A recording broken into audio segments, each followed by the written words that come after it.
মামুন, মামুন, কি হয়েছে? সন্ধ্যেবেলা কিছু স্ন্যাক্স বানাও না, অনেকদিন বানাওনি। স্ন্যাক্স খাবে? হ্যাঁ, একটু বানাও না, খেতে ইচ্ছা করছে।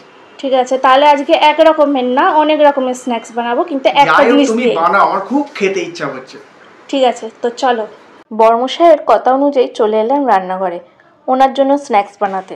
ভাবছিলাম কি বানাই, তো মাথায় এলো আলু দিয়েই আজকে কিছু একটা স্ন্যাক্স বানাই, কারণ বাড়িতে তো মাছও নেই, মাংসও নেই, আর ডিমও নেই। তাই ভাবলাম আজকে ভেজের মধ্যে দিয়ে কোনো স্ন্যাক্স বানাই। তাই ভাবলাম আজকে একটুখানি ফ্রেঞ্চ ফ্রাইজ বানাবো। অনেক সময় তো আমরা বাইরে থেকেই কিনে খাই, তো ভাবলাম আজকে বাড়িতেই বানিয়ে ফেলি। 4-5টা আলু নিয়ে আলুর খোসাগুলো ভালোভাবে ছাড়িয়ে নিলাম। আর আলুগুলো একটুখানি লম্বা সাইজের আর বড় বড় নিতে হবে। তো এক এক করে আলুগুলোকে কেটে নিচ্ছিলাম। আর খুব সাবধানে কাটতে হবে, কারণ এই ছুরিগুলো তো ভীষণ ধার। তো ভয়ে ভয়ে কাটছিলাম, কারণ এই ছুরিতে আমার প্র্যাকটিস নেই ভালোভাবে কাটার। তো দেখো, এখানে সুন্দরভাবে আলুগুলোকে লম্বা লম্বা করে কেটে নিচ্ছিলাম। আর এমনভাবে আলুগুলো কাটতে হবে যাতে বেশি মোটাও না থাকে, আবার একদম সরুও না হয়ে যায়। বেশি মোটা থাকলে সেদ্ধ হবে না, আর সরু থাকলে গলে যাবে। তাই একদম সমান পরিমাণে আলুগুলোকে কেটে নিতে হবে। তারপর গ্যাসে বসিয়ে নিলাম কড়াটা। এখানে আমি 3 কাপ জল দিয়েছিলাম, বড় কাপের 3 কাপ জল দিয়েছিলাম, কারণ অনেকটা আলু কেটেছিলাম। তারপরে একটুখানি নুনও দিয়ে দিয়েছিলাম। আর জলটা তোমরা আলুর পরিমাণ অনুযায়ী নিও। একটুখানি জলটা ফুটে এলে আলুগুলো জলে দিয়ে দিও, আর 5 মিনিট মতো আলুগুলো সেদ্ধ করতে দিয়ে দিও। আলুগুলো যতক্ষণ সেদ্ধ হয় ততক্ষণ চলো আমরা আমাদের সেকেন্ড স্টেপে চলে যাই। তো দেখো, এখানে একটা বোলের মধ্যে আমি একটুখানি জল নিয়ে নিয়েছিলাম পরিমাণ মতো। তো সেইখানে আমি কর্নফ্লাওয়ার দিয়ে দিয়েছিলাম। অনেকটা পরিমাণেই কর্নফ্লাওয়ার দিতে হবে, যাতে পুরো আলুগুলো কভার হয় কর্নফ্লাওয়ার দিয়ে। তোমরা চাইলে কর্নফ্লাওয়ারের সাথে একটু ময়দাও মেশাতে পারো। তো আমি এখানে কর্নফ্লাওয়ারটা ভালোভাবে দিয়ে একটু গুলে নিচ্ছিলাম। আর গোলার সময় দেখতে হবে যাতে কোনো দানা না হয়ে থাকে। এখানে আমি পরিমাণ মতো নুন দিয়ে দিয়েছিলাম, তোমাদের যেরকম পছন্দ সেরকম দিয়ে দিও। আর এখানে আমি এক এক করে অরিগ্যানো, চিলি ফ্লেক্স আর গোলমরিচ গুঁড়োও দিয়ে দিচ্ছিলাম।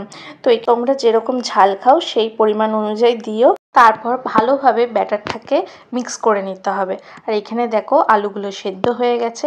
আলুগুলোকে আমি কিছুক্ষণ এই ব্যাটারটার মধ্যে ভিজিয়ে রেখে দেবো।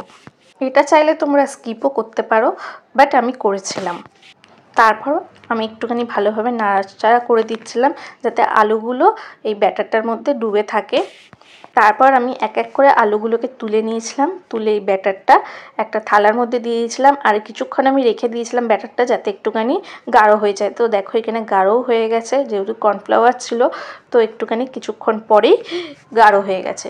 তো এক এক করে আমি সব আলুগুলো ব্যাটারটার মধ্যে দিয়ে দিয়েছিলাম। আর দেখো, একটু মিক্স করে নিয়েছিলাম। ব্যাটারটার সাথে আলুগুলো পুরো মিক্স হয়ে গেছে।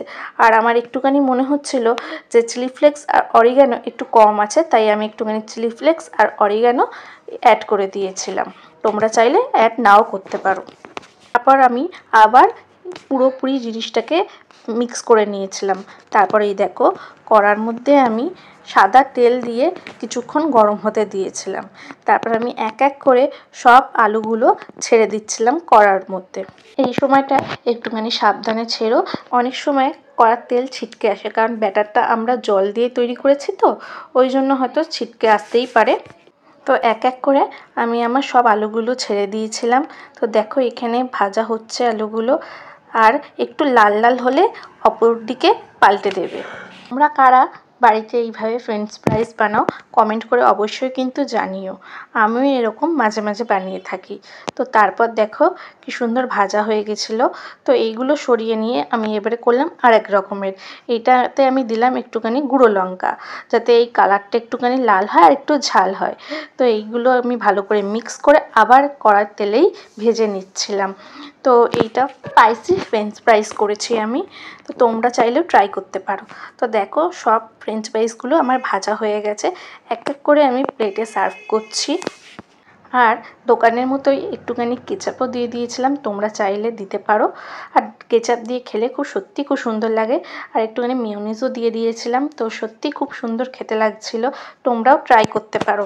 তারপর একটুখানি স্বাদ মতো বিট নুন দিয়ে আমি ফ্রেঞ্চ ফ্রাইসগুলো সার্ভ করে দিয়েছিলাম। তোমাদের যদি এই ভিডিওটা ভালো লেগে থাকে অবশ্যই একটা লাইক কমেন্ট শেয়ার করে দিও, আর চ্যানেলটা সাবস্ক্রাইব করে দিও। ফেসবুক থেকে দেখলে অবশ্যই ফলো করে দিও। তো চলো, কেমন হয়েছে কমেন্টে জানিও কিন্তু। আজকের জন্য টাটা। চলো, রেডি হয়ে গেছে, নিয়ে যাই। বসে আছে, খাবে। রেডি হয়ে গেছে না এত তাড়াতাড়ি? হ্যাঁ, চলো খেয়ে বলো কেমন হয়েছে। খাবো? এত তাড়াতাড়ি তুমি স্ন্যাক্স করে দিলে? হ্যাঁ, কেমন হয়েছে বলো। খুব সুন্দর হয়েছে। তুমি এটা খেয়ে দাও।